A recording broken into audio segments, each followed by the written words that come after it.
Mga kabiday, sa magandang oras sa lahat, welcome po sa aking channel. Eto na po, umpisa na po, ano? Meron na pong nag-withdraw mga kabida na bansa, no, sa Europe, ano po. Dito ho sa kanilang membership sa International Criminal Court. At ito po ay walang iba, ito pong Hungary mga kabida, ano po. Okay? Batay po dito sa balita mula sa BBC, babasahin ko lang po yung kanilang headlines, okay? Hungary withdraws from International Criminal Court during Netanyahu visit. Ayan. So, nag-anonsyo na po ng withdrawal ito pong Hungary, okay, mga kabida, sa kanila pong membership, ano po, okay? Eto, babasahin lang po natin yung kanila pong balita, no? Hungary is withdrawing from the International Criminal Court, its government has announced. A senior official in Prime Minister Viktor Orban's government confirmed that this hour after Israel leader Benjamin Netanyahu, who is sought under an ICC arrest warrant, arrived in Hungary for a state visit. Orban had invited Netanyahu as soon as the warrant was issued last November, saying ruling would have no effect in his country. Ayon. So, yun pala, inimbita pala ni President Orban, ano, ito pong si Benjamin Netanyahu ng Israel na pumunta dyan sa Hungary for a state visit, mga kabida. Pero batay po dito sa report, nakipag-usap pala itong si Netanyahu, si President Viktor Orban, kay President Donald Trump, ano? At yung napag-usapan po daw nila mga kabida is about this plan to withdraw from the International Criminal Court. Pero pumalag po dito, ano? Pumalag po dito mga kabida, ito pong Europe. Alright? Ito, babasahin ko lang po yung kanila pong statement mga kabida. In Europe, some ICC members states said they would arrest the Israel leader if he sets foot on their country, while others, including Germany, announced that Netanyahu would not be detained if he visited. Ayun, pati yung Germany, hindi rin nila ipapatupad yung warrant of arrest kung bibisita po itong si Netanyahu po makabida sa kanila pong lugar. But Germany's Foreign Minister Annalena Baerbock said Thursday, Hungary's announcement was a bad day for International Criminal Court. Europe has clear rules that apply to all EU members or member states, and that is the Rome Statute.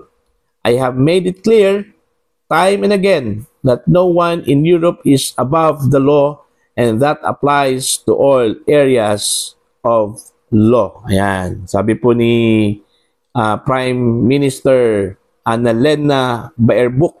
Baerbock pala yun. Ang pangalan niya, no? Okay? On the other side of the Atlantic, the US has condemned the ICC decision to issue warrants for Netanyahu's arrest, and he has visited the country since it was issued in November. His visit to Hungary marks Netanyahu's first trip to Europe since then. Ayan. So, yun po yun mga kabida, no? Hungarian Defense Minister Krzysztof Szalai Brabsbumski, ano ba yung pang-apelyido nila, no? Mahirap. Greeted Netanyahu on the tarmac of Budapest airport on Wednesday night, welcoming him to the country. Ayon. So, isa pong landmark decision po ito ng Hungary, mga kabida, na kumalas po sa International Criminal Court. Okay? Tama yung sinabi po ng Foreign Minister ng Germany. It's a bad day for International Criminal Court. Yung pagkalas po ng Hungary, ano? Kasi unang-una po politicized na raw itong International Criminal Court daw mga kabida according to President Donald Trump, ano? Okay, para bang kung sino lang yung may kakayahang umudyok doon ho sa o mag-udyok doon po sa International Court na kakasuhan, yun daw yung gagawin, ano? Hindi ho batay doon po sa ebidensya na ipepresenta dyan po sa ICC, mga kabida. Kaya yung Pilipinas nga umalis, no? Noong 2019 because nakita po ng Pilipinas yung hindi ho patas yung impression po ng ICC dyan ho sa ginawa po ng gobyerno ng Pilipinas in order na masawata po itong illegal drugs po sa bansa, mga kabida.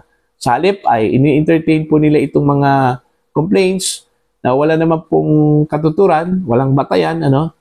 Okay? At yun, humantong po doon po sa pag-aresto po, mga kabida, sa dating presidente po ng Pilipinas, Rodrigo Roa Duterte. So ang tanong po dito ngayon, after this Hungary withdrawal, okay, ilan pa bang mga bansa dyan po sa Europe ang susunod po dito, ano? Okay? Kaya po ba nilang labagin yung Rome Statute na nag-bind po sa kanila bilang isang kontinente po ng Europe, ano? Yung mga member states po ng Europe, mga kabida, One Europe, kaya ba nilang tibagin yung kanila pong batas na sinusunod, ano? Para po sa kanilang membership dyan po sa Europe po, mga kabida. Kasi kitang-kita naman, ano? Yung ginawa po ng Hungary. Hindi po sila natakot po, mga kabida, na baka po mayroon pong sanction yung Europe po sa kanila, ano po. Pero as long as backer po nila ito pong US, okay, hindi po sila natatakot, mga kabida. Kahit na po yung US yung US po ay kinukumbinsi yung ibang mga bansa sa Europe to withdraw from the ICC, ano? Okay? Okay lang sana yung una, yung ICC nung una kasi ho, kitang-kita naman na pinapatupad talaga nila yung mandato po nila, no? Bilang isang nalaunan po, mga kabida, parang nagbago daw yung kanila pong perspective, ano? Naging politicized na raw ito pong International Criminal Court, ano pa, na? So ako, naniniwala po ako ito po yung effect po ng sanction ng US dyan ho sa ICC, ano? Ito hong pagkalas po, mga kabida, ng Hungary. Para po sa inyong comment and for your opinion, you can comment down. Sa mga hindi pa po subscriber, mga kabida, sa akin channel, please subscribe. Just click the subscribe button, click the notification bell, click all para updated po kayo sa aking mga uploads. Maraming salamat po sa inyo lahat, mga kabida.